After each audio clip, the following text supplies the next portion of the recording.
جب چرچ کا نام آتا ہے پھر ہم اپنے بچوں کو نہیں اٹھاتے، اور یہی وجہ ہے کہ ہم آہستہ آہستہ پیچھے ہوتے جا رہے ہیں۔ ہمارے بچے جو ہیں وہ سست اور کاہل ہوتے جا رہے ہیں، اور مقدسہ ماں جو ہے وہ آج ہمیں سکھاتی ہے کہ اگر آپ اپنے بچوں سے محبت کرتے ہیں تو اس محبت کا جواب ان کی اچھی پرورش کر دیں۔ اور تیسرا جو مقدسہ ماں ہمیں سکھاتی ہے، قربانی دینا۔ جب مقدسہ مریم کو اور مقدس یوسف کو، یعنی کہ یہودی روایت کے مطابق وہ اپنا بچہ جو ہے وہ ہیکل میں لے کر جاتے ہیں، اور جب وہ ہیکل میں لے کے گئے تو راسبہ شخص کیا کہتا ہے کہ تیری جان میں سے تلوار پھر جائے گی، اور سب کچھ جانتے ہوئے بھی، سب کچھ سمجھتے ہوئے بھی، پھر بھی اس ماں نے اپنے بچے کی پرورش کی۔ اور سب سے پہلے اگر ہم تھوڑا سا پیچھے جائیں تو جب فرشتہ مقدسہ ماں کے پاس آیا ہے تو اس نے اس کو پیغام دیا ہے کہ تو حاملہ ہوگی، اور یہودی روایت کے مطابق اگر کوئی کنواری حاملہ پائی جاتی تھی تو کیا کرتے تھے؟ اس کو سنسار کیا جاتا تھا، مگر اس نے کسی چیز کی پرواہ نہیں کی۔ کیوں؟ کیونکہ خدا نے جو منصوبہ اس کی زندگی میں لکھا تھا اس کو وہ پورا کرنا چاہتا تھا، اور اسی منصوبے کو وہ لے کر چلی۔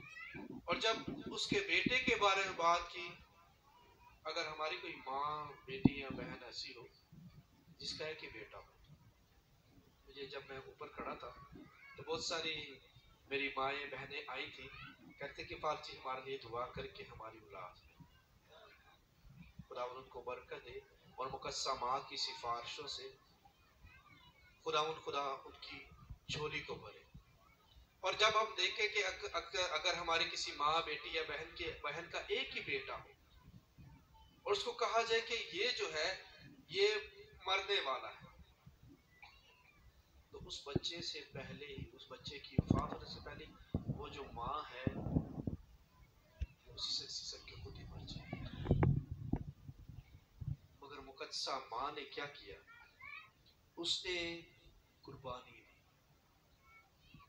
سب کچھ جانتے ہوئے، سب کچھ سمجھتے ہوئے، ہر حقیقت سے واقف ہوتے ہوئے اس نے اس کلمہ کی پرورش کی، بچپن سے لے کر جوانی تک اس کی پرورش کی۔ اور ہم دیکھیں کہ مقدسہ ماں نے اپنی ساری زندگی جو ہے وہ قربانیوں کے ساتھ گزاری، اور آخر کار تک کیا؟ وہ صلیب کے نیچے کھڑی رہی، جب اس کا بیٹا قربان ہونے کا تھا۔ اس کا بیٹا نہیں بلکہ وہ خود اپنے بیٹے کے ساتھ وہاں دکھ اور تکلیف میں ہے۔ کس لیے؟ دوسروں کے لیے۔ آج کی دوسری تلاوت میں کیا لکھا ہے؟ تو دوسروں کو اپنے سے بہتر جانو اور پیار اور محبت کے ساتھ رہو۔ اور آج ہم دیکھیں کہ مقدسہ ماں ہمیں سکھاتی ہے کہ ہم ایک دوسرے کے لیے قربانی بھی دیں، اور اس کا آغاز اپنے خاندانوں سے کریں۔ کون قربانی دیتا ہے؟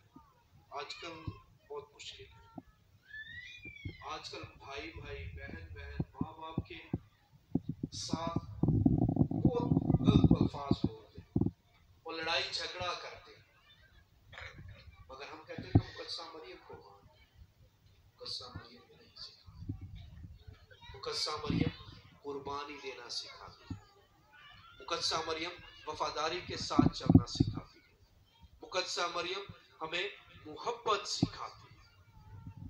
اور اگر ہم ان تینوں چیزوں پر عمل نہیں کرتے تو ہم صرف اپنے الفاظ سے مقدسہ مریم کو پیار کرتے ہیں، اپنے عمل سے نہیں۔ آج ہم دیکھیں کہ مقدسہ ماں جو ہے اس میں یہ 3 خوبیاں پائی جاتی، تو کیا مجھ میں وہ 3 خوبیاں نہیں ہو سکتی؟ کیونکہ مقدسہ مریم جو ہے وہ ایسی ہستی ہے جس نے تینوں چیزوں کو اپنی زندگی میں رکھتے ہوئے خدا سے برکت پائی، اور اس کے ساتھ ساتھ وفاداری کے ساتھ رہتے ہوئے اس برکت کو حاصل کیا